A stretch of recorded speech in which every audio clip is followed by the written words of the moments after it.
ಮೈತ್ರಿ ಇದೆ ಮೈತ್ರಿ ಎನ್ನುವಂಥದ್ದನ್ನಲ್ಲಿ ಸಂಬೋಧನೆ ಮಾಡಿ ನೀನು ಚೈತ್ರಿಗೆ ಅಂದ್ರೆ ವಸಂತ ಕಾಲವಾದವಳಿಗೆ ಈ ಮೈತ್ರಿ ಎಂಬ ಹೆಸರುಳ್ಳವಳಿಗೆ ಇಲ್ಲಿ ಲಕ್ಷಿಸಿ ಈ ಪ್ರಕಾರ ಗುರುಗಳ ಭೇದವನ್ನು ಇಲ್ಲಿ 6 ಪ್ರಕಾರ ಗುರುಗಳದಾರ. ಇಲ್ಲಿ ನೀವು ಎಲ್ಲವನ್ನು ಹಿಂದೆ ನಮ್ಗೆ ಹೇಳ್ಕೊತ ಬಂದಾರ. ಈಗ 3 ಮಂದಿ ಗುರುಗಳ ಬಗ್ಗೆ ಅವ್ರ ಮಾಹಿತಿ ಹೇಳೋರದಾರ. 3 ಮಂದಿ ಗುರುಗಳು ಯಾರಪ್ಪ ಅಂದ್ರೆ ಸತ್ವಗುಣವುಳ್ಳ ಗುರುಗಳು ಹೆಂಗಿರ್ತಾರ, ರಜೋ ಗುಣದ ಗುರುಗಳು ಹೆಂಗಿರ್ತಾರ, ತಮೋ ಗುಣ ಗುರುಗಳು ಹೆಂಗಿರ್ತಾರ ಅನ್ನುವಂಥದ್ದನ್ನ ಅವ್ರ ಗುರುಗಳ ಭೇದ ಅವ್ರ ವ್ಯವಹಾರ ಹೆಂಗಿರ್ತಾವ ಅನ್ನುವಂಥದ್ದನ್ನ ಈ ಮುಂದಿನ 4ನೇ ನುಡಿಯೊಳಗೆ ಹೇಳ್ಕೊತ ಹೋಗ್ತಾರ.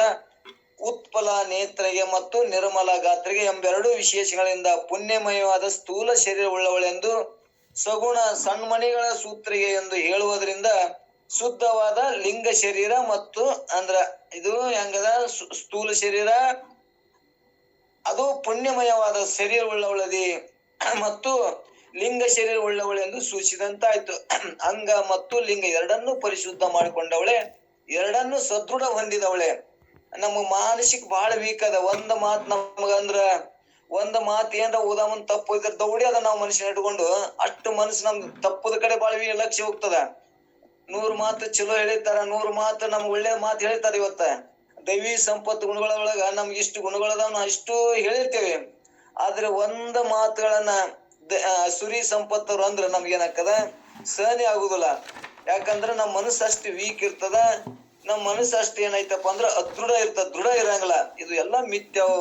ಶಬ್ದವನ್ನ ಖರೀದಿಸುವಂತ ಕಲೆ ನಮಗಿಲ್ಲ. ಆ ಶಬ್ದಗಳಿಗೆ ನಾವು ಇನ್ನ ಮಹತ್ವ ಕೊಡ್ತೇವಿ. ಶಬ್ದ ಹೆಂಗದಿದು ಅದು ನಮ್ಮ ಮತ್ತೆ ಬಂದ್ರ ಅದು ಏನು ನಮ್ಮ ಹೃದಯಕ್ಕೆ ತಟ್ಟಬಾರ್ದು. ಯಾವುದು ಈ ಏನ ಅಸುರಿ ಗುಣಗಳ ಶಬ್ದಗಳು ಏನ್ ಬರ್ತಾವಲ್ಲ ಆ ಗುಣಗಳನ್ನ ಕರಗಿಸುವಂತ ನಾವು ಹೃದಯ ತಯಾರಾಗಿದ್ವು ಅಂದ್ರ ಅವು ನಮ್ಮಲ್ಲಿ ಬಂದು ಏನು ನಾಟಂಗಿ ಇಲ್ಲ. ನಮಗ ಇನ್ನ ನಾಡುತ್ತಿದ್ವು ಅಂದ್ರ ನಮ್ ಇನ್ನ ಮನಸ್ಸು ಏನಾಯ್ತ ಸದೃಢ ಇಲ್ಲದವಳೆ ಅನ್ನೋದು ತಿಳ್ಕೊಬೇಕಿಲ್ಲ. ನಮ್ಮ ಮನಸ್ಸಿನ ಸದೃಢ ಇಲ್ಲ. ಯಾಕಂದ್ರ ಲೋಕದೊಳಗ ನಾವು ಅದೇವಿ. ಲೋಕದೊಳಗಿದ್ದಾಗ ನಮಗ ಸ್ತುತಿನೂ ಬರ್ತಾವು, ನಿಂದಿನೂ ಬರ್ತದ. ಒಬ್ರು ಚಲೋನು ಅಂತಾರ, ಒಬ್ರು ಕೆಟ್ಟನು ಅಂತಾರ. ಒಮ್ಮೆ ನಮ್ಮ ಶರೀರ ಆರೋಗ್ಯನೂ ಇದ್ದಂಗ ಅಕ್ಕದ, ಒಮ್ಮೆ ಅದೃಢ ಆದಂಗ ಅಕ್ಕ. ಶರೀರ ರೋಗ ಒಂದ್ ಏನೇನೋ ತೋರ್ತದ. ಆದ್ರೆ ಈ ಶಾಸ್ತ್ರವನ್ನ ಕೇಳಿದಿಂದ ನಮ್ಮಲ್ಲಿ ಸಮಾನತೆ ಬರ್ಬೇಕು. ಮಾನನು ಬಂದಾಗನು ಅಷ್ಟೇ, ಅಪಮಾನ ಆದಾಗನು ಹಿಗ್ಗುದು ಕುಗ್ಗುದು ಮಾಡದೆ. ಒಮ್ಮೆ ಬ್ಯಾಸಿಗೆ ದಿನ ಬರ್ತದ, ಚಳಿಗಾಲ ಬರ್ತದ, ಮಳೆ, ಇವೆಲ್ಲವೂ ಕೂಡ ಬದಲಾವಣೆ ಜಗದ ನಿಯಮ. ನಾವು ಅದರೊಳಗೆ ಬದಲಾವಣೆ ಆಗ್ತಾನೆ ಇರ್ತೇವೆ. ಇದ್ದಾಗ ಇವತ್ತ ಚಳಿಗಾಲ ಬಂದದ. ಚಳಿಗಾಲ ಪ್ರಕೃತಿ ನಮ್ಮ ಪ್ರಕೃತಿ ಈ ಎಲ್ಲವನ್ನ ಈ ಎಲ್ಲಾ ಜೀವರಾಶಿಗಳನ್ನ ರಕ್ಷಣೆ ಮಾಡಾಕ, ಎಲ್ಲಾ ಜೀವರಾಶಿಗಳನ್ನ ಬದುಕಿಸಕ್ಕೆ ಏನ್ ಮಾಡ್ತದೋ ಮಳಿ, ಚಳಿ, ಗಾಳಿ ಮತ್ತದನ್ನ ಆಹಾರವನ್ನು ಉತ್ಪನ್ನ ಮಾಡುದು ಎಲ್ಲಾ ಶಕ್ತಿ ಪ್ರಕೃತಿ ಒಳಗಿರ್ತದ. ಆ ಪ್ರಕೃತಿ ಒಳಗೆ ಚಳಿಗಾಲ ಬಂದಾಗ ನಮ್ಗೆ ಏನಾಕ್ಕೇವಿ ಈ ನಮ್ಮ ಸಂಬಂಧ ಚಳಿಗಾಲ ಅದಪ್ಪ ಅಂತೇಳಿ ನಾವು ಹಿಟ್ ಪಡಂಗಿಲ್ಲ, ಆನಂದ ಪಡಂಗಿಲ್ಲ. ಅದಕ್ಕೆ ನಾವ್ ಏನೇನು ಬೈತೇವಿ, ಏನ್ ಚಳಿಯಪ್ಪ, ಏನೋ ಶಬ್ದ ಅಂತೇವಿ, ಏನು ಕೆಟ್ಟ ಸುಮಾರು ಸುಳಿ ಮಗಂದ್ರೆ ಏನ್ ಚಳಿಯಪ್ಪ, ಏನ್ ಅಸಹ್ಯ ಮಾತಾಡ್ತೇವಿ. ಯಾಕ ಅಂದ್ರ ನಮ್ಮಲ್ಲಿ ಸಹನೆ ಇರುದಿಲ್ಲ. ಇನ್ನ ನಮ್ಮಲ್ಲಿ ತಾಳ್ಮೆ ಎಲ್ಲಾರ್ಕಿಂತ ಎಲ್ಲಾ ಮಾತುಗಳು ಬರ್ತಾವ. ಒಂದ್ ಬ್ಯಾಸಿದಿಂದ ಬಂದ್ರು ಬೇಯ್ತಾರ, ಮಳೆಗಾಲಕ್ಕೂ ಬೇಯ್ತಾರ. ಏನಪ್ಪ ದೇವ್ರು ಎಟ್ರ ನಮ್ ಕಾಡ್ತಾನ ಅಂತ ಏನೇನೋ ನಾವ್ ಏನ್ ಮಾಡ್ತೇವಿ ಪ್ರಕೃತಿ ಬೇಯ್ತೇವಿ. ಆದ್ರ ನಮ್ಗ ಪ್ರಕೃತಿ ನಮ್ ಎಷ್ಟು ವಿಚಾರ ಮಾಡಿ ನೋಡಿದ್ರ ಚಳಿಗಾಲ ಬಿಡುವುದರಿಂದ ಬೆಳಿ ಬೆಳ್ತಾವು, ಮತ್ ಎಷ್ಟೋ ಔಷಧಿ ಮೂಲ ಬೆಳೀತದ. ಇಂತ ಎಲ್ಲವೂ ಕೂಡ ಏನೈತೆ ಅಂದ್ರ ಪ್ರಕೃತಿ ಒಳಗೆ ಇಟ್ಟಂತ ಭಗವಂತ ನಮ್ಮ ಸಂಬಂಧ ಅನುಕೂಲಕ್ಕಾಗಿ ಇಟ್ಟಾನ ಅನ್ನುವಂಥದ್ದನ್ನ ನಮ್ಗ್ ಕಂಡುಕೊಂಡೇವ್ ಅಂದ್ರ, ನಾವ್ ವಿಚಾರ ಮಾಡ್ದೇವಂದ್ರ ಇವು ಎಲ್ಲವೂ ನಮ್ಮ ಅನುಕೂಲಕ್ಕಾಗಿ ಪ್ರಕೃತಿ ಕಾರ್ಯ ಮಾಡ್ತದ ಅನ್ನುವಂಥದ್ದನ್ನ ನಮ್ಗ ನಾವು ಗಟ್ಟಿ ಮಾಡ್ಕೊಂಡೇವಂದ್ರ ಅಲ್ಲಿ ಸಮಾನತೆ ತಾಳ್ಕೊಳ್ಳುವಂತ ಹೃದಯ ತಯಾರಾಕ್ಕದ. ತಾಳ್ಕೊಳ್ಳಾರ್ದವ್ರು ಏನ್ರ ಅಸಹ್ಯ ಬೇಯ್ತಾರ, ಮಾತಾಡ್ತಾರ. ಹಿಂಗ್ ಮಾತಾಡೋದ್ರಿಂದ ಯಾರು ಮಾತಾಡ್ತಾರಂದ್ರ ಇವ್ರು ಅಸುರಿ ಗುಣದವ್ರನ್ನ ತಿಳ್ಕೊಬೇಕು. ದೈವಿ ಗುಣಗಳಿದ್ದವ್ರು ಪ್ರಕೃತಿಗಳನ್ನ ನಮ್ಮ ಅನುಕೂಲಕ್ಕಾಗಿ ಭಗವಂತ ಕರುಣಿಶನ ಅಂತೇಳಿ ಸಮಾನತೆಯನ್ನ ಭಾವ ತಾಳ್ಬೇಕು ಅನ್ನುವಂಥದ್ದನ್ನ ಇಲ್ಲಿ ಮೈತ್ರಿಗೆ ಯಾಜ್ಞವಲ್ಕರು ಹೇಳಿದ ಮಾತು. ನಾವು ಕೂಡ ನೋಡ್ರಿ ನಮಗೆ ತಾಪ್ ಕೊಡ್ತದ. ಇವತ್ತ ಬ್ಯಾಸಿಗೆ ದಿನ ಅಂತ ತಿಳ್ಕೊರಿ, ಏನ್ ಜಳಪ್ಪ, ಏನ್ ಕಾವ ಅನ್ಕೋತ ನಾವ್ ಇದ್ದೇವಂದ್ರ ಅದು ಮತ್ತಿಷ್ಟ ನಮಗ್ ಕಾವು ಕೊಡ್ತದ. ಏನ್ ತಂಡ್ಯಪ್ಪ, ಏನ್ ತಂಡಿ ಅದ, ಏನ ನಮಗ್ ಬಾಳ ತ್ರಾಸ ಮಾಡಕತ್ತದ, ಏನ್ ತಂಡಿ ಅಂತ ನಾವ್ ಬರೀ ಅದರ ಕಡೆನೆ ಅದನ್ನೇ ಚಿಂತನೆ ಮಾಡೇವಂದ್ರ ಅದು ನಮಗ್ ಮತ್ತಿಷ್ಟು ಹೆಚ್ಚು ಮಾಡಿ ತೋರ್ದಂಗ ಆಕದ. ಅದ್ರ ಕಡೆ ಲಕ್ಷ್ಯ ಕೊಡದೆ ನಮ್ದು ಒಂದು ಕಾಯಕ ಒಂದು ಉದ್ಯೋಗದಾಗಿದ್ದು ನಾಮಸ್ಮರಣೆ ಜಪ ಇದ್ರ ಕಾರ್ಯ ಮಾಡ್ತಿದ್ದೇವ್ ಅಂದ್ರ ನಮಗ ತಂಡಿದ ಅಷ್ಟು ಬಹಳ ಮಹತ್ವ ಅನ್ನಂಗಿಲ್ಲ. ಇವತ್ತು ಪ್ರಾಕ್ಟಿಕಲ್ ವಿಚಾರ ಮಾಡಿ ನೋಡ್ರಿ, ನಾವು ಬರೀ ಅದನ್ನೇ ಚಿಂತೆ ಮಾಡೋದ್ರಿಂದ ಅದು ನಮಗೆ ಹೆಚ್ಚ ತಂಡಿ ಆಗಿ ತೋರ್ತದ, ಅದರಿಂದ ದುಃಖ ಆಗಿ ತೋರ್ತದ. ಅದ್ರ ಕಡೆ ಗಮನ ಇಲ್ಲದೆ ನಮ್ಮ ಕಾಯಕದೊಳಗ ನಮ್ಮ ಯೋಗದೊಳಗ ಅಂತ ಸತ್ಸಂಗದೊಳಗ ನಾವು ತೊಡಗಿಕೊಂಡೇವ್ ಅಂದ್ರ ನಮ್ಗ ಅವು ಏನು ಅನ್ಸುವುದೇ ಇಲ್ಲ. ಅದು ನಮ್ಮ ಭಾವದೊಳಗೆ ನಿಂತಿರ್ತದ. ಈ ಸತ್ವಗುಣ ಉಳ್ಳವರು ಗುರುಗಳು ಏನ್ ಮಾಡ್ತಾರ ಅಂದ್ರೆ ಇಂಥ ಜ್ಞಾನವನ್ನ ಬೋಧಿಸ್ತಾರಲ್ಲ ಅವ್ರು ಸತ್ವಗುಣ ಅನ್ನೋರು ಅನ್ನುವಂಥದ್ದನ್ನ ಮುಂದೆ ಹೇಳ್ಕೋರದಾರ. ಈಗ ತಮೋ ಗುಣದವ್ರು ಹೆಂಗಿರ್ತಾರ ಗುರುಗಳು ಮತ್ತು ರಜೋಗುಣ ಗುರುಗಳು ಹೆಂಗಿರ್ತಾರ ಅನ್ನುವಂಥದ್ದನ್ನ ಮತ್ತಿನ್ನ ಕೇಳ್ಕೊಂಡು ಹೋಗೋಣ. ಇಲ್ಲಿ ಏನ್ ಒಟ್ಟಾರೆ ಏನ್ ಹೇಳ್ತಂದ್ರ ಲಿಂಗ ಶರೀರ ಮತ್ತು ಅಂಗ ಶರೀರ ಶುದ್ಧ ಮಾಡಿಕೊಂಡವಳ್ಳಂತ ಮೈತ್ರಿ, ನೀನು ಕೇಳುವ ಎಲ್ಲದರೊಳಗೂ ಸಮಾನತೆ ಉಳ್ಳವಳೆ, ಸುಖ ದುಃಖ ಮಾನ ಅಪಮಾನ ಹಾನಿ ವೃದ್ಧಿ ಇವು ಚಳಿ ಬ್ಯಾಸಿಗೆದೊಳಗು ಎಲ್ಲದರೊಳಗೂ ಕೂಡ ನೀನು ಸಮಾನ ಬುದ್ಧಿ ಉಳ್ಳವಳೆ ಮೈತ್ರಿ ಅನ್ನುವಂಥದ್ದನ್ನ ನಾವು ಕೂಡ ಈ ಪ್ರಕೃತಿ ಒಳಗ ನಾವು ಈ ಲೋಕದೊಳಗ ಅದೇವತ್ತಂದ್ರ ಎಲ್ಲವೂ ನಮಗ್ ಬರ್ತಿರ್ತಾವ. ಅವಾಗ ನಾವು ತಾಳ್ಕೊಂಡು ಸಮಾನದ ರೀತಿಯಿಂದ ಬದುಕುವಂತ ಕಲೆ ಗುರ್ತಾಯ್ತು ಅಂದ್ರ ನಮ್ಗ್ ಶಾಸ್ತ್ರ ತಿಳಿದ ಅಂತ ಅರ್ಥ. ನಮಗಿನ್ನ ಉದ್ವೇಗ, ಇನ್ನ ದ್ವೇಷ, ಇನ್ನ ಅದ್ರ ಮ್ಯಾಗ ಕೋಪ ಕ್ರೋಧ ನಮ್ಮಲ್ಲಿ ಇನ್ನ ಉತ್ಪತ್ತಿ ಆಕಿತ್ತು ಅಂದ್ರ ಇನ್ನ ನಮ್ಗ ಸಮಾನತೆ ನೋಡ್ಕೊಳಕ್ ಬಂದಿಲ್ಲ ಅನ್ನುವಂಥದ್ದನ್ನ ನಾವ್ ಇಲ್ಲಿ ಗ್ರಹಿಸೋಣ. ಅದನ್ನೇ ಮೈತ್ರಾದೇವಿ ಏನ್ ಹೇಳ್ಕೊತ ಹೋಗ್ತಾರ, ತಮೋ ಗುಣ ಕೂಡಿದ ಗುರುವಿನ ಲಕ್ಷಣ ಹೆಂಗಿರ್ತದ ಅನ್ನುವಂಥದ್ದನ್ನ 4ನೇ ನುಡಿ ಒಳಗೆ ಹೇಳ್ತಾರ. ಕಾಮಿನಿ ಕೇಳ್ ಅದವಳು ಸುಖವನ್ನು ಹೇಳಿ, ಕಾಮಿನಿ ಕೇಳಿ ಏ ಸ್ತ್ರೀ ಹೇಳಿ ಆಲಿಸು, ಇಹದೋಳು ಈ ಲೋಕದಲ್ಲಿ ಸುಖವನ್ನು ಈ ಬಳಿಕ ಕಾಮಿನಿ ಕೇಳ್ ಇದೋಳು ಸುಖವನ್ನು ಬಳಿಕ ಮಹಾ ನರಕ ದುಃಖವನ್ನೀವ ನೇಮವಿಡಿದು ಪೇಳುವ ಬಗೆವಿಡಿದಿರ್ಪನೆ ತಾಮಸಿ ಎನಿಸುವನು ಗುರು ಹಕ್ಕು ಅನ್ನುವಂಥದ್ದನ್ನ ಇಲ್ಲಿ 4ನೇ ನುಡಿ ಒಳಗೆ ಹೇಳ್ಕೊತ ಬರ್ತಾರ. ಇಲ್ಲಿ ಮಹಾ ನರಕ ದುಃಖ ಅನುಭವಿಸ್ತೇವ ಯಾವ ಅಂದ್ರ ತಮೋ ಗುಣದ ಗುರುಗಳು ಏನಿರ್ತಾರಲ್ಲ ಅವ್ರು ಏನ್ ಮಾಡ್ತಾರಂದ್ರ ಇಲ್ಲಿ ಈ ಲೋಕದೊಳಗ ಅನೇಕ ತರದ ವಿಷಯ ಸುಖಗಳನ್ನ ಭೋಗ ಮಾಡಕ್ ಹಚ್ತಾರ ನಮಗ. ಅದ್ರಾಗ ಸುಖದ ಅತಿ ಅಂತ ಚಲೋ ದಾರು ಕುಡಿದ್ರ ಸುಖದ, ಭೋಗ ಮಾಡಿದ್ರ ಸುಖದ. ಇಲ್ಲಿ ನಾವು ಎಲ್ಲರನ್ನು ಅಂಜಿಸಿ ಬೈದಿಸಿ ನಾವು ಅಧಿಕಾರವನ್ನು ಹಿಡ್ಕೊಂಡು ಅದ್ರಾಗ ನಮ್ಗೆ ಸುಖ ಅದ ಅಂತೇಳಿ ಏನ್ ಮಾಡ್ತಾರ, ಇಂಥ ಬೋಧಿಸೋರು ಗುರುಗಳದಾರ. ಅದೇ ಗುರುಗಳ ಸಂಖ್ಯೆನೇ ಹೆಚ್ಚದ, ಎಲ್ಲರೂ ನಾವು ಅದನ್ನೇ ಪ್ರೀತಿಸ್ತೇವೆ. ಎಲ್ಲೋ ಒಬ್ರು ಇದ್ರಾಗ ಇಷ್ಟೋ ಮಂದಿ ಒಳಗ ನಾವ್ ಇಷ್ಟ ಒಂದು 50-60 ಮಂದಿ ದೇವ್ ಸತ್ಸಂಗದೊಳಗ ಅಂದ್ರ ನಾವ್ ಎಷ್ಟೋ ಮಂದಿ ಒಳಗ ನಾವ್ ಒಬ್ರು ಹೊರಗಿದ್ದಂಗ ಇದ್ರಾಗ ಎಲ್ಲರ ಗುರುಗಳು ಏನಿರ್ತಾರಲ್ಲ ಆ ಭೋಗದೊಳಗನೆ ಸುಖ ಅದ. ಒಂದು ಕುಡಿದು ತಿನ್ನುದು ಏನಪ್ಪಾ ಅಂದ್ರ ಒಂದು ತಮೋ ಗುಣದಾಗೇನ ಅವ್ರು ಶ್ರೇಷ್ಠ ಅನ್ನುವಂಥದ್ದು ಎಷ್ಟೋ ಲೌಕಿಕ ಜನ ಅಜ್ಞಾನದೊಳಗ ಅಂತದನ್ನ ಬೋಧಿಸುವ ಗುರುಗಳದಾರ. ಅದನ್ನೇ ಬಾಳ ಮಂದಿ ಲಕ್ಷ್ಯ ವಹಿಸ್ತಾರ ಅನ್ನುವಂಥದ್ದನ್ನ ಹೇಳ್ತೀವಿ. ನಾವ್ ತಿಂಗಳಾನ್ಗಟ್ಲೆ ವರ್ಷಾನ್ಗಟ್ಲೆ ಹೇಳಿದ್ರೆ ನಮ್ ಕಡೆ ಒಂದ್ ಸ್ವಲ್ಪ ಎಲ್ಲೋ ಒಬ್ರು ಬರ್ತಾರ, ಆದ್ರ ಆ ಗುರುಗಳು ಹೇಳಿದ್ರ ಎಲ್ಲರೂ ಅಲ್ಲೇ ಹೋಗ್ತಾರ, ಅಲ್ಲೇ ಬೆನ್ನತ್ತಿ ಹೋಗ್ತಾರ. ಅಂದ್ರ ತಮೋ ಗುಣಗಳ ಕಡೆ ಅಷ್ಟು ನಮ್ಮ ಅನೇಕ ಜನ್ಮಗಳ ಗಟ್ಲೆ ನಾವು ಇದನ್ನೇ ಮಾಡ್ಕೊಂಡು ಬಂದೇವಲ್ಲ. ಈ ಭೋಗ ಈ ಏನೇನೋ ಇವು ಎದಾವಲ್ಲ ವ್ಯವಹಾರಗಳು, ನಾವು ಲೋಕದ ವ್ಯವಹಾರಗಳು ಎದಾವಲ್ಲ, ಅದಕ್ಕೆ ನಾವು ಕೂಡ ಹಿಂದೆ ಅದನ್ನ ಮಾಡಿದವ್ರು. ಏನೋ ಅನೇಕ ಜನ್ಮದ ಪುಣ್ಯ ಒಟ್ಟುಗೂಡಿ ನಾವ್ ಈ ಕಡೆ ಸತ್ಸಂಗಕ್ಕೆ ಬಂದೇವಿ. ಈ ಸತ್ಸಂಗಕ್ಕೆ ಬಂದಾಗ ನಮ್ಗೆ ಏನಾಗ್ಯದ, ಅವ್ರ ಬಗ್ಗೆ ನಮ್ಗ್ ಬ್ಯಾಡ ಆಗ್ಯದ. ನಮ್ಗ ಪರಮಾತ್ಮ ಅಂದ್ರೆ ಏನು, ನಾನಂದ್ರೆ ಯಾರು, ಜಗತ್ತಿ ಅಂದ್ರೆ ಏನು, ನಾವು 4 ಜನ ಇಷ್ಟು ವಿಚಾರ ಮಾಡಕತ್ತೀವಿ. ಇನ್ನ 90 ಜನ ಏನಪ್ಪಾ ಅಂದ್ರ ಅದೇ ಭೋಗ, ಇನ್ನ ಮನಿ ಕಟ್ಸ್ಬೇಕು, ಇನ್ನ ಅದನ್ನ ಭೋಗಿಸ್ಬೇಕು, ಇನ್ನ ಹೊಲ ಹಿಡಿಬೇಕು, ಭೋಗಿಸ್ಬೇಕು, ನೌಕರಿ ತಗೋ, ಆ ಭೋಗದೊಳಗನೆ ಎಲ್ಲದ ಸುಖ ಅದ. ಅಂತದನ್ನ ಬೋಧಿಸೋರು ಯಾರಪ್ಪ ಅಂದ್ರ ತಾಮಸ ಗುರುಗಳು ಅನ್ನುವಂಥದ್ದನ್ನ ಈ ನುಡಿ ಒಳಗೆ ಹೇಳ್ತಾರ. ಅಲ್ಲಿ ಏನಂದ್ರ ಈ ಲೋಕದಲ್ಲಿ ಅನೇಕ ತರದ ವಿಷಯ ಸುಖವನ್ನು ಮತ್ತು ವಾದ ಮತ್ತು ವೈಶ್ಯ ಅಂದ್ರೆ ಯಾವ್ದಾರ ಹೆಂಗಾರ ಮಾಡಿ ಸಿದ್ಧಿ ಮಾಡಿ ಅದನ್ನ ಪಡ್ಕೋ. ನೀ ಸುಳ್ಳರೆ ಹೇಳು, ಲಂಚಾರ ತಗೊಂಡು ಮೋಸರ ಮಾಡಿ ಆ ಪದವಿಯನ್ನ ಪಡೆದು ಈ ಭೋಗವನ್ನೇ ಬೋಧಿಸುವ ಗುರುಗಳಿಗೆ ಏನನ್ಬೇಕು, ತಾಮಸ ಗುರುಗಳು ಅನ್ನುವಂಥದ್ದನ್ನ ಇಲ್ಲಿ ಹೇಳ್ಕೊತ ಬಂದಾರ. ಅವ್ರ ಮುಂದೆ ಏನಕ್ಕದ, ಇಲ್ಲಿ ಮುಂದ ಅದು ಕೆಲವು ದಿನ ಆದಗಳೇ ನಮ್ದೇ ವಿಚಾರ ಮಾಡೋಣ. ನಮ್ಮ ಮತ್ತೊಬ್ರದ್ ಬೇಡ, ನಮ್ಮದೇ ಅತಿ ಭೋಗ ಮಾಡಿ ಅತಿ ನಾವ್ ಏನೋ ಕುಡಿದು ಅತಿ ಏನಾದ್ರೂ ತಿಂದಿದ್ದೇವಪ್ಪ, ನಮಗೆ ಮುಪ್ಪಿನ ಕಾಲದಾಗ ಎಷ್ಟೋ ರೋಗ ರುಜಿನ ಮಾಡಿ ಎಷ್ಟೋ ಒದ್ದಾಡ್ತಿರ್ತೇವೆ. ಏನೇನೋ ಲಿವರ್ ಹೋಯ್ತು ಅಂತೇಳಿ ದೊಡ್ಡನು ಸಾಯಂಗಿಲ್ಲ, ತಿಂಗಳಾಗಟ್ಲೆ ಬಿದ್ದು ಒದ್ದಾಡಿ ದುಃಖವನ್ನ ಅನುಭವಿಸ್ತಾರ. ಇಂತ ಈಗನೂ ಕೂಡ ನಾವ್ ಇಲ್ಲಿ ಕಾಣ್ತೇವಿ. ಅದಕ್ಕೆ ಇಲ್ಲಿ ಒಟ್ಟಾರೆ ಇಂಥ ದುಃಖವನ್ನು ಲೋಕದೊಳಗನು ದುಃಖ ಕೊಡ್ತಾರ, ಮುಂದೂ ಕೂಡ ಈ ಜನ್ಮ ಹೋದಿಂದ ಈ ಶರೀರ ಬಿದ್ದಿಂದ ಮತ್ತ ಸೂಕ್ಷ್ಮ ಶರೀರ ಪಶು ಪಕ್ಷಿ ಜೀವರಾಶಿಯಾಗಿ ಅಲ್ಲಿ ಒದ್ದಾಡ್ತದ, ಅಲ್ಲಿ ನರಕವನ್ನೇ ಒದ್ದಾಡ್ತಾರ. ಮತ್ತು 84 ಜನ್ಮ ತಿರ್ಬೇಕಂದ್ರ ಅಲ್ಲಿ ಕೂಡ ಪಶು ಪಕ್ಷಿ ಮುಗ ಕೀಟ ಆಗಿ ಮೇಲೆ ಪತಂಗ ಆಗಿ ಅಂತೇಳಿ ನಿಜಗೊಂಡ್ರು ಒಂದ್ ಕಡೆ ಹೇಳ್ಕೊತ ಬಂದಾರ. ಈ ಪಾಪ ಮಾಡೋದವ್ರಂದ್ರೆ ಹಿಂಗಾಗಿ ಮತ್ತ ಅಲ್ಲಿ ಹುಡ್ತಾರ ಅನ್ನುವಂಥದ್ದನ್ನ ಇಲ್ಲಿ ಹೇಳುವಂತ ಉದ್ದೇಶದ. ಅದಕ್ಕೆ ಇಹಲೋಕದಾಗನು ಆಗಲಿ ದುಃಖವನ್ನೇ ಅನುಭವಿಸ್ತಾರ, ಮುಂದೆ ಪರಲೋಕದೊಳಗು ಮುಂದೆ ಸ್ವರ್ಗದೊಳಗೂ ಕೂಡ ಇವ್ರೇನಾಗ್ತದ ಹೋಗದೆ ದುಃಖವನ್ನೇ ನರಕದೊಳಗೆ ಅನುಭವಿಸ್ತಾರ, ದುಃಖವನ್ನೇ ಅನುಭವಿಸ್ತಾರ ಅನ್ನುವಂಥದ್ದನ್ನ ಇಂಥದನ್ನ ಬೋಧಿಸುವ ಗುರು ಯಾರಪ್ಪ ಅಂದ್ರ ಇವ ತಮೋ ಗುಣ ಗುರು ಅನ್ನುವಂಥದ್ದನ್ನ ಈ ನುಡಿ ಒಳಗೆ ಹೇಳ್ಕೊತ ಬಂದರ.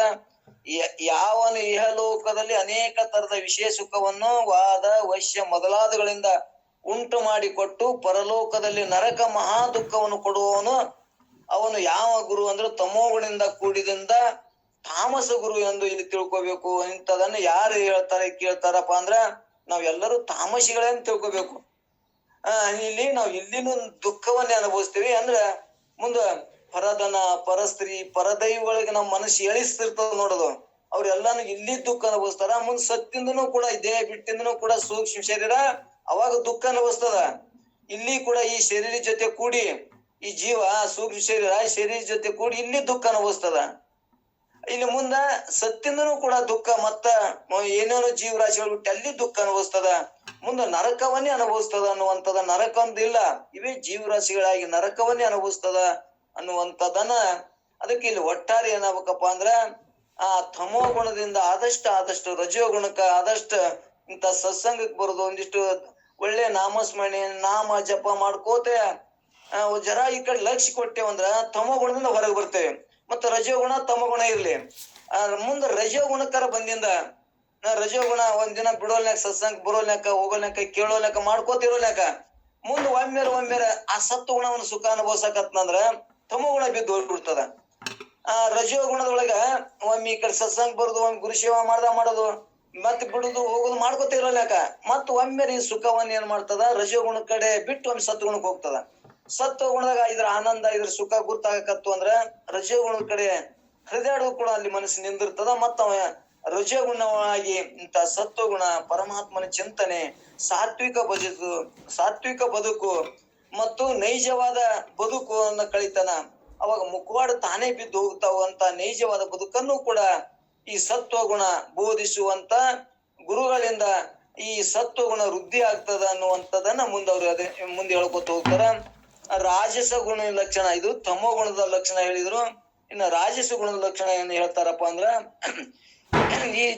ಈ ಜಗತ್ರಯದೊಳು ರಾಜಿಪ ಸಾಮ್ರಾಜ್ಯ ಭಾವನೆ ಎನಿಸುವ ಗತಿಯನ್ನು ಭೋಜೆಯಂದೊರಿಯ ಬಲ್ಲಾತ ನೆನೆಸುವನು ರಾಜಸ ಗುರು ಎಂದು ಅನ್ನುವಂತಂದ್ರ ಈ ಜಗತ್ರಯದೊಳ ವಾಜಿಪ ಸಾಮ್ರಾಜ್ಯ ಭಾಜನೆ ಎನಿಸುವ ಗತಿಯನ್ನು ಭೋಜೆಯಿಂದ ಬಲ್ಲಾತ ನೆನೆಯುವನು. ಇಲ್ಲಿ ಈ ರಾಜೇಶ ಚಂದ್ರನಂತ ಮುಖವುಳ್ಳವಳೆ ಈ ಜಗತ್ರಯದೊಳ 3 ಲೋಕಗಳಲ್ಲಿ ರಾಜೀಪ ಮನೋಹರವಾಗಿರುವ ಸಾಮ್ರಾಜ್ಯ ಭಾಜನ ಸರ್ವಭೌಮ ಪದವಿಯನ್ನು ಉಂಟು ಮಾಡುವ ಗತಿಯನ್ನು ಮಾಡಲಿಕ್ಕೆ ಅರಿತವನು ರಾಜಸ ಗುರು ಎಂದು ರಜೋಗುಣ ಸಂಬಂಧ ಗುರು ಎಂದು ಅನ್ನುವಂಥದ್ದನ್ನು ಈ ನುಡಿಯೊಳಗೆ ಹೇಳ್ಕೊತ ಬಂದರ. ಅಂದ್ರ 3 ಲೋಕಗಳಲ್ಲಿ ಉತ್ತಮಗಳಾದ ವಿಷಯ ಸುಖವನ್ನು ಉಂಟು ಮಾಡುವಂತ ಮಾರ್ಗವನ್ನು ಅರುವಾತನು ಯಾವನೋ ಅವನು ರಾಜಸ ಗುರು ಅನ್ನುವಂಥದ್ದನ್ನು ಹೇಳ್ಕೊತ ಬಂದರ. ರಾಜಸ ಗುಣ ಮೊದಲು ತಮೋ ಗುಣ ಮತ್ತು ಇಲ್ಲಿ ರಜೋಗುಣ, ಇಲ್ಲಿ ಅದಕ್ಕೆ ಇನ್ನೊಂದು ಹೆಸರತ್ತಾರಪ್ಪ ಅಂದ್ರೆ ಇಲ್ಲಿ ರಾಜಸ ಗುಣ ಅಂತ ಹೇಳ್ಕೊತ ಬಂದ್ರೆ ರಾಜಸ ಗುಣ ಇದ್ದ ಏನ್ ಮಾಡ್ತಾನ ಈ ಲೋಕದಲ್ಲಿರುವ ಉತ್ತಮಗಳಾದ ವಿಷಯ ಸುಖನ ಉಂಟು ಮಾಡುವಂತ ಮಾರ್ಗವನ್ನು ಅರುವಾತನು ಯಾವನು ಅವನು ರಾಜಸ ಗುರು. ಇಲ್ಲಿ ಸುಖದಿಂದ ಇರಾಕ ಬರ್ತದ. ನಾವು ಸೂಕ್ಷ್ಮ ಶರೀರ ಮತ್ತೊಂದ್ ಜನ್ಮಕ್ಕೂ ಆದ್ರೂ ಕೂಡ ಮತ್ತೊಂದ್ ಜನ್ಮಕ್ಕೆ ಹೋಗುದೇ ಇದು ಸೂಕ್ಷ್ಮ ಶರೀರ. ಅಲ್ಲಿ ಆದ್ರೂ ಕೂಡ ನೋಡ್ರಿ ಒಂದೊಂದ್ ನಾಯಿ ಇರ್ತಾವ, ಒಂದೊಂದ್ ಬೆಕ್ಕ ಇರ್ತಾವ, ಒಂದೊಂದ್ ಏನೋ ಜೀವರ ಪ್ರಾಣಿಗಳನ್ನ ನೋಡು, ಒಂದೊಂದು ಆಕಳ ಎತ್ತ ಇರ್ತಾವ. ಅವಕ್ಕೆ ಎಷ್ಟು ಒಬ್ಬೊಬ್ರು ಪ್ರೇಮ ಮಾಡ್ತಾರ, ಸರಿಯಾಗಿ ಊಟ ಮಾಡ್ತಾರ. ಅವ್ರು ಊಟ ಮಾಡಂಗಿಲ್ಲ. ಇಲ್ಲಿ ಒಬ್ರು ನಾವ್ ಒಂದ್ ತವಲಿ ಎತ್ ನೋಡಕ್ ಹೋಗಿದ್ದೇವ್ ರೂಢಿ ಒಳಗ. ಅವಾಗ ನಾವ್ ಯಾವ್ದಾರ ಒಂದ್ ಹಣ್ಣು ಕೊಟ್ರ ಏನ್ರ ಒಂದ್ ಹೋಳಿಗೆ ಊಟಿತ್ತಂದ್ರ ಒಂದ್ ಹೋಳಿಗೆ ಉಣ್ತಾನ, ಒಂದ್ ಹೋಳಿಗೆ ಅದಕ್ ಉಣಿಸ್ತಾನ. ಅದಕ್ಕ ಅವ ಹಾಲು ಕುಡಿಯಂಗಿಲ್ಲ. ಹಾಲ ತತ್ತಿ ಎದಕ್ ಹಾಕ್ತಾನಂದ್ರ ಎತ್ತಿಗೆ ಹಾಕ್ತಾನ. ಅಂದ್ರ ಎತ್ತಿನ ಮ್ಯಾಗ ಅಟ್ಟು ಪ್ರೇಮ. ಮತ್ತ ಅದು ಅಲ್ಲಿ ಏನಾಗ್ತಪ್ಪ ಅಂದ್ರ ಒಂದು ರಾಜಭೋಗವನ್ನ ಅಲ್ಲಿ ಅನುಭವಿಸ್ತಾವ. ಇವತ್ತ ನಾಯಿಗೆ ನೋಡ್ರಿ ನಾವ್ ಒಳಗ್ ಕರ್ಕೊಳಂಗಿಲ್ಲ. ಒಬ್ಬರು ನಾಯಿ ಇದ್ರ ಅವ್ ಎಲ್ಲಾ ದೇವ್ರ ಮನ್ಯಾಗ ಅಡ್ಡಾಡ್ತಾವ್, ಎಲ್ಲಾ ಕಡೆ ನಾವು ಮಕ್ಕೋತಾವ್ ನಿಕ್ಕೋತಾವ್, ಏನು ಇದು ಮಾಡಲ್ಲ. ಅಂದ್ರೆ ಎಷ್ಟು ಪ್ರೇಮ ಅಲ್ಲಿ ಕೂಡ ಒಬ್ಬ ಇದು ಮಾಡ್ತಾವ್ ಅನ್ನುವಂಥದ್ದನ್ನು ಕೂಡ ಇಲ್ಲಿನೂ ಆರಾಮ್ ಇರ್ತಾರ ರಜೋಗುಣದವ್ರು, ಅಲ್ಲಿನೂ ಆರಾಮ್ ಇರ್ತಾರ ಅನ್ನುವಂಥದ್ದನ್ನ ಇಲ್ಲಿ ಹೇಳ್ಕೊತ ಬಂದಾರ. ಅದಕ್ಕೆ ರಜೋಗುಣದವ್ರು ಯಾಕಂದ್ರ ಅವ್ರು ಪುಣ್ಯ ದಾನ ಮಾಡಿ ಈ ಸುಖವನ್ನ ಅನುಭವಿಸ್ಬೇಕಂತಾರ. ಅವರು ದಾನ ಧರ್ಮ ಮಾಡ್ತಾರ, ಮತ್ತ ಅವರು ಒಳ್ಳೆ ಕಾರ್ಯಗಳನ್ನು ಮಾಡ್ತಾರ. ರಜೋಗುಣದವ್ರು ಮಾಡಿ ಇಲ್ಲಿ ಸುಖದಿಂದ ಇರ್ಬೇಕು, ಸತ್ತಿಂದು ಸುಖದಿಂದ ಇರ್ಬೇಕು ಅನ್ನೋ ಬೋಧಿಸೋರು ಯಾರಪ್ಪ ಅಂದ್ರ ಮತ್ ಈ ರಾಜಸ ಗುರು ಅನ್ನುವಂಥದ್ದನ್ನ ಇಲ್ಲಿ ಹೇಳ್ಕೊತ ಬಂದಾರ. ಇಲ್ಲ ಅಂದ್ರ ಸ್ವಲ್ಪ ಶಿಕ್ಷಣ ಅದನ್ನ ನಮ್ಗ ಕಲಿಸ್ತಾರ, ದುಃಖವನ್ನ ಅವಾಗ ಕಷ್ಟ ಅನುಭವಿಸ್ತಾರ, ಅನುಭವಿಸಿ ಮುಂದೆ ನೌಕರಿ ಅಂತ ತಗೋತಾರ. ಅವಾಗ ಅವ್ರು ಏನಾಗ್ತಾರ ಅಂದ್ರ ಈ ಮೊದಲೊಂದಿಷ್ಟು ದಿನ ಕಷ್ಟಪಟ್ಟು ದುಡಿತಾರ, ಮುಂದಿಂತ ಸತ್ಸಂಗ ಮಾಡುದು ಮತ್ತ ದುಡುಕಿ ಮಾಡುದು ಮಾಡ್ಕೋತಾನ ಅವ್ರು ಇರ್ತಾರ. ಅವ್ರಿಗೂ ಕೂಡ ಏನಾಗ್ತದ ಇಲ್ಲಿಯೂ ಆರಾಮ್ ಇರ್ತಾರ. ಮುಂದ ಅಲ್ಲಿ ಏನಪ್ಪಾ ಅಂದ್ರ ಸ್ವರ್ಗದೊಳಗೂ ಕೂಡ ಆನಂದ ಇರ್ತಾರ ಅನ್ನುವಂಥದ್ದನ್ನ ಇಲ್ಲಿ ನಾವು ತಿಳ್ಕೊಳ್ಬೇಕು. ಇನ್ನೊಂದು ಸಾತ್ವಿಕ ಗುರುವಿನ ಲಕ್ಷಣ ಹೆಂಗಿರ್ತದ ಅನ್ನುವಂಥದ್ದನ್ನ ಇಲ್ಲಿ 3ನೇ ನುಡಿ ಒಳಗೆ ಹೇಳ್ತಾರ. ಸತ್ವದಿಂದ ಸಾತ್ವಿಕ ಗುಣದಿಂದ ಅನುಪಾದಿಕ ಕೃತವೆನಿಸುವ ಅಂದ್ರ ಉಪಾಧಿ ರಹಿತವೆನಿಸುವ ಮಹತ್ವದ, ಸತ್ವದಿಂದ ಅನುಪಾತಿಕವೆನಿಸುವ ಮಹತ್ವದ ಮುಕ್ತಿ ಪದ ನೀವ ಅಂದ್ರ ಮುಕ್ತಿ ಪದ ಮೋಕ್ಷವನ್ನು ಈ ಕೊಡುವ ತತ್ವವಿದನು. ಇದೇ ನಿನ್ನ ನಿಜವೆಂದು ತಿಳಿಬಲ್ಲವನು. ಸಮರ್ಥನು ತಾನೇ ಅವನೇ ಸಾತ್ವಿಕ ಗುಣ ಸತ್ವಗುಣದಿಂದ ಕೂಡಿದವನಂತ ಇಲ್ಲಿ ಏನಾತಪ್ಪ ಅಂದ್ರೆ ಹೇಳಿಸಿಕೊಳ್ಳುವ ಗುರುವಕ್ಕು ಅನ್ನುವಂಥದ್ದನ್ನ ಹೇಳ್ಕೊತ ಬಂದರ. ಇಲ್ಲಿ ಸತ್ವದಿಂದ ಸಾತ್ವಿಕದಿಂದ ಅನಿಪಾದಿಕತ್ವ ಎನಿಸುವ ಮಹತ್ವದ ಮುಕ್ತಿ ಪದ ನೀವ ತತ್ವ ಇದೆಂದು ತಿಳಿಬಲ್ಲವನು ತಾನೇ ಸಾತ್ವಿಕ ಎನಿಪ ಗುರುವಕ್ಕು ಅನ್ನುವಂಥದ್ದನ್ನ 6ನೇ ನುಡಿ ಒಳಗೆ ಹೇಳ್ಕೊತ ಬಂದರ. ಯಾವನು ಸಾತ್ವಿಕ ಗುಣದಿಂದ ಕೂಡಿಕೊಂಡಿದ್ದು ತನ್ನ ಶಿಷ್ಯನಿಗೆ ಆನಂದ ಚಿನ್ಮಯ ಸ್ವರೂಪಭೂತ ಮೋಕ್ಷವನ್ನು ಕೊಡುವುದಕ್ಕಾಗಿ ಶಿಷ್ಯನ ನಿಜ ಸ್ವರೂಪವನ್ನು ಕುರಿತು ಬೋಧಿಸುವನು, ಅವನೇ ಸಾತ್ವಿಕ ಗುರು ಎಂದು ಹೇಳಿಸಿಕೊಳ್ಳುವನು ಅನ್ನುವಂಥದ್ದನ್ನ ಹೇಳ್ಕೊತ ಬಂದಾರ.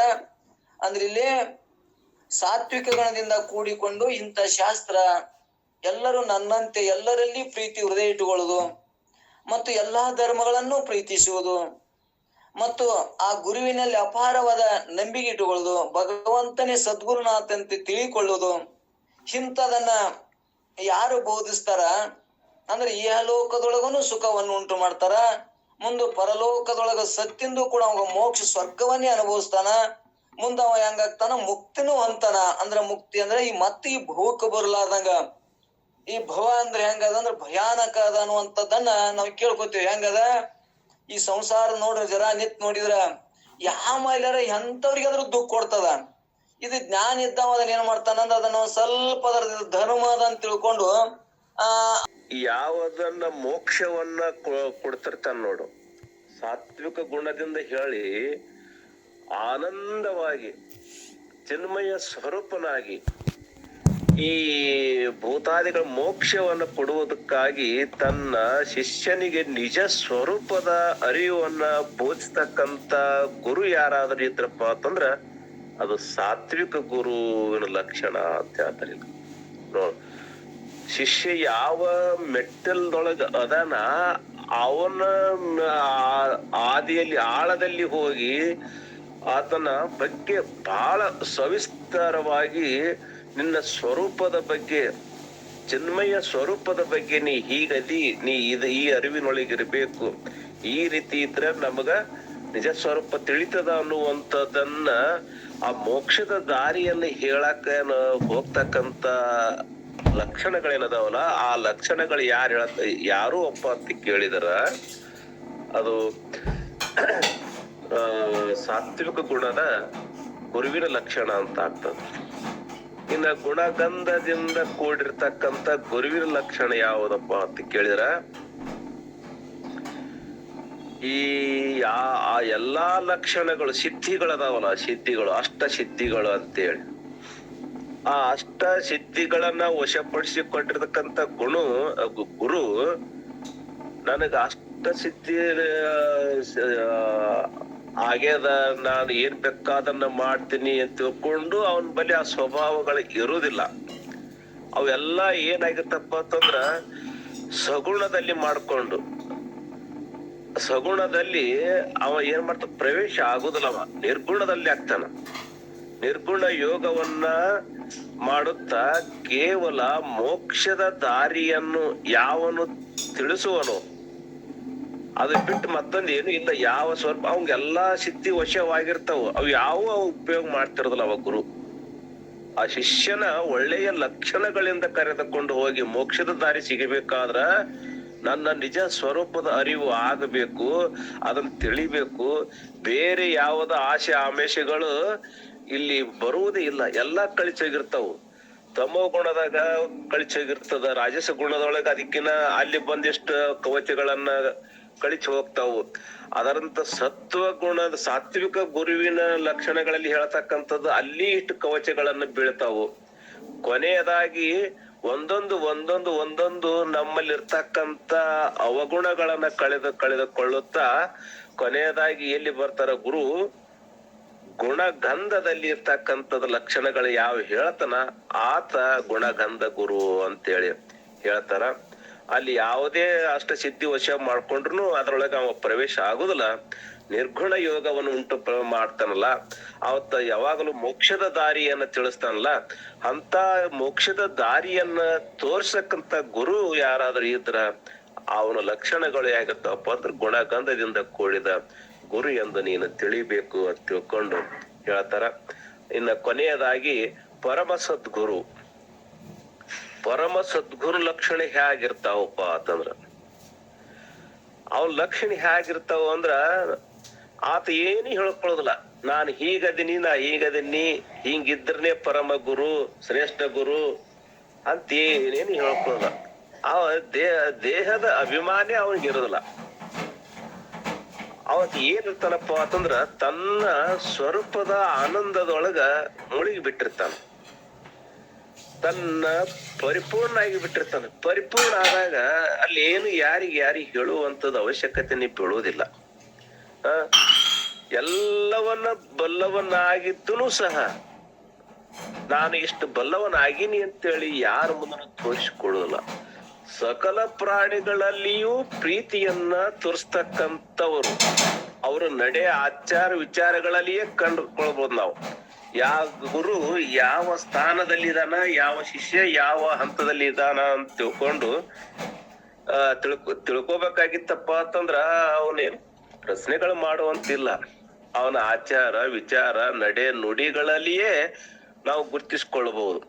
ಹಾಗೆ ಇಲ್ಲಿ ಪರಮ ಸದ್ಗುರುವಿನ ಗುರು ಲಕ್ಷಣಗಳು ಹೇಗಿರ್ತಾವಪ್ಪ ಅಂತಂದ್ರ ಆತ ದೇಹಾಭಿಮಾನ ಆಗಿರುವುದಿಲ್ಲ, ತನ್ನ ಸ್ವರೂಪದ ಆನಂದದಲ್ಲಿ ಇರುವಂತವನು, ಮತ್ತ ಪರಿಪೂರ್ಣ ಸ್ಥಿತಿಯಲ್ಲಿರ್ತಕ್ಕಂಥವನು, ಎಲ್ಲಾ ವಿಷಯಗಳನ್ನು ಬಲ್ಲಿದಂತವನು, ಮೇಲೆ ಎಲ್ಲಾ ಪ್ರಾಣಿಗಳ ಮೇಲೆ ದಯಾ ತೋರುವಂತವನು, ಎಲ್ಲಾ ಜೀವಿಗಳಿಗೆ ಎಲ್ಲ ಇವ್ರ ಅನ್ನದೇ ಯಾರ ಕೇಳಿದ್ರೆ ಏನಾದ್ರೂ ಕೇಳಿದ್ರಪ್ಪ ಅಂತಂದ್ರ ಒಳ್ಳೆಯ ಮಾರ್ಗದಿಂದ ಉಪದೇಶ ನೀಡ್ತಕ್ಕಂಥವನು, ಮತ್ತ ಅದು ಆಗಿನೂ ಮೇಲೆ ಏನಾದ್ರೂ ಯಾವುದೇ ಒಂದು ಸಮಯದೊಳಗ ಒಂದು ಶಿಷ್ಯರಿಗೆ ಏನಾದ್ರೂ ಒಂದು ಸಹಾಯ ಸಹಕಾರ ಮಾಡ್ಬೇಕಾಗಿತ್ತಂದ್ರ ಹಿಂಗ್ರಿಪ್ಪ, ನನ್ನ ಮನಸ್ಸು ಚಂಚಲತೆ ಆಲಕತ್ತದ, ಏಕಾಗ್ರತೆ ಬರೋದಾಗ್ಯದ, ನನಗೆ ಏನಾದ್ರೂ ಒಂದು ಆಶೀರ್ವಾದ ಮಾಡ್ರಿ ಅಂತ ತಿಳ್ಕೊಂಡು ಏನಾದ್ರೂ ಕೇಳಿದ್ರ ಅಂದ್ರ ಅವ್ರಿಗೂ ತಥಾಸ್ತು ಅಂತಕ್ಕಂತ ಗುರು ಇದ್ರಪ್ಪ ಅಂತಂದ್ರ ಅವರು ಪರಮ ಸದ್ಗುರು ಅಂತೇಳಿ ಲಕ್ಷಣ ಅಂತ ಹೇಳ್ಬೋದು ನಾವು. ಆ ವರವನ್ನ ಕೊಡ್ತಕ್ಕಂಥವ್ರು ಯಾರಿರುವರು, ಬೇಡಿದ ವರಗಳನ್ನ ಯಾರು